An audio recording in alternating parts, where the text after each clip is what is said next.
Oggi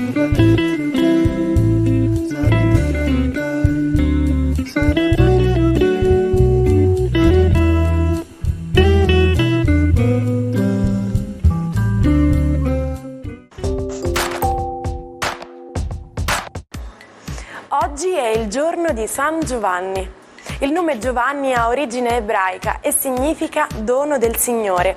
Esistono oltre 300 santi e sante che si chiamano così. Il 4 agosto si celebra la giornata mondiale del gufo, il volatile per eccellenza, simbolo della notte.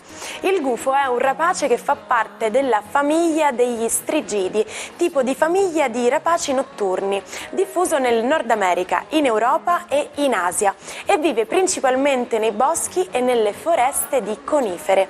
Secondo la leggenda, Gengis Khan fu salvato da questo rapace, che lo avvisò dell'arrivo dei nemici nella notte. Per questo motivo, nell'antichità il gufo era un animale sacro per i tartari e veniva rappresentato sui vessilli dei re.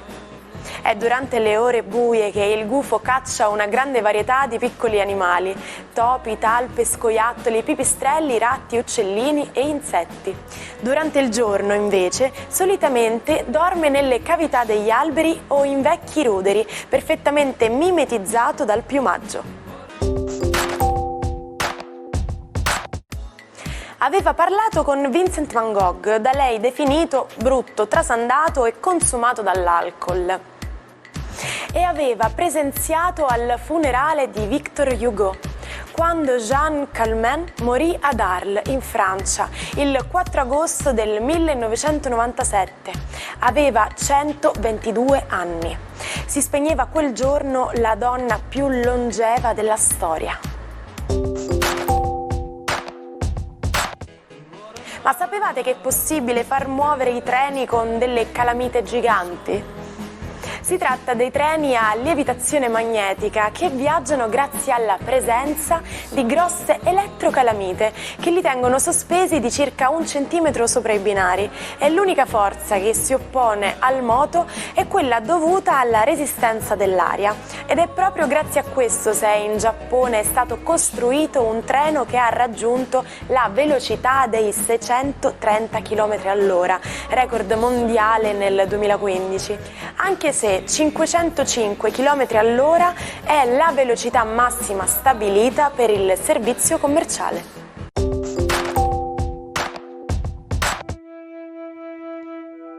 Buon inizio settimana ai 12. Oggi il cielo si apre con un'allegra luna in Sagittario che, grazie all'intervento di Saturno e di Nettuno, è un po' più calma nel suo scontro con Urano in Gemelli. Vediamo cosa succede nello zodiaco. Ariete, siete proprio punto di talete, con razionalità e con un notevole livello empatico riuscirete a placare gli umori altrui. Oggi siete proprio dei condottieri e farete tutto per fare rimanere tutti molto contenti. Toro, nel vostro caso la giornata presume una bella Venere come appoggio e anche un Giove che vi allietano un poco. Con il partner potete pensare a mettere su casa un progetto nuovo, scegliere una casa per le vacanze, arredare qualcosa di nuovo per la vostra abitazione e fare dei progetti che siano all'insegna della romanticità e del comfort.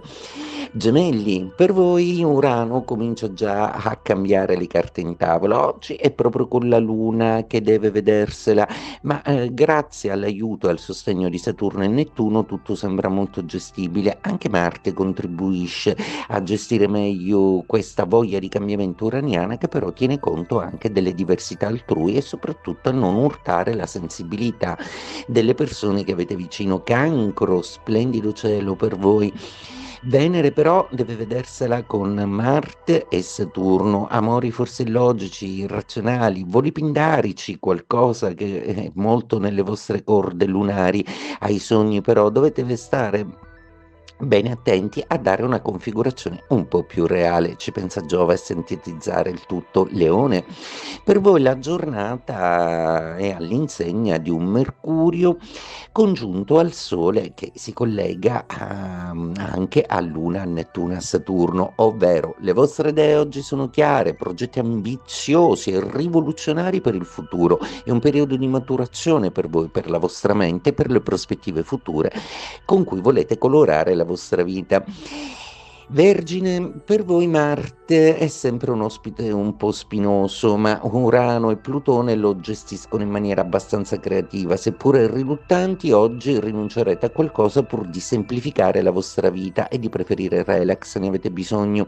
Bilancia, per voi la giornata è una giornata che esige assoluto riposo, proprio perché è uno di quei lunedì in cui vorreste non far nulla. Solo la luna in Sagittario vi aiuta con delle sorprese comunicative da parte di qualche amico o di qualche amica che vi tirerà fuori dalla noia incombente del lavoro o della routine quotidiana.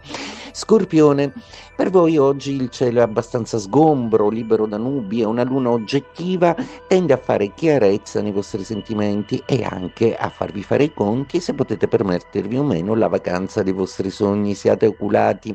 Sagittario, la luna oggi è nei vostri gradi, si oppone ad Urano, ma sembra non portare il conflitto che ci si aspettava, proprio perché ci sono tanti altri pianeti a fare da raccordo. Insomma, oggi volete essere visti e volete fare di tutto per attrarre l'attenzione del partner o delle persone a cui tenete. Capricorno, per voi la configurazione astrologica è abbastanza vantaggiosa, posto che vi lascia spazio e tempo, e Marte incalza in termini di passione. Tra relax e il giusto sport, i giusti sollazzi, siete ancora un po' insoddisfatti, ma sicuramente sereni. Acquario, per voi Plutone sta facendo delle vere e proprie meraviglie perché si collega a molte parti dello zodiaco, riprendendo da poco anche un Marte che sembrava aver tradito, essere troppo distante in gradi. Tra amore e passione ci sono tutta una serie di sogni che in questo magico periodo potete vivere intensamente. Qualche ricordo nostalgico del passato. Pesci, per voi oggi Marte sembra essere molto più calmo, molto più pacato, ragionevole. È un Marte che comunque vuole essere meno molesto nei vostri confronti, quindi tutta una serie di cose potrebbero aggiustarsi. Pazientate il giusto, poiché Urano a volte crea un sottile nervosismo per cui vorreste urlare, ma non lo farete grazie alla calma e alle motivazioni che vi daranno gli altri pianeti.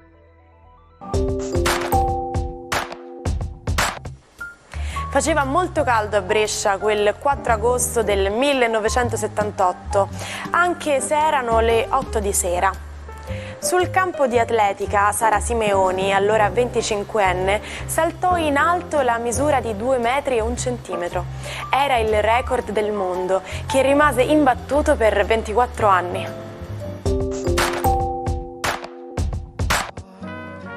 Come si dice quando senti un ronzio improvviso nelle orecchie? In inglese si usa l'espressione "someone's ears are burning", letteralmente le orecchie di qualcuno stanno bruciando. Ma qual è l'origine di questo modo di dire?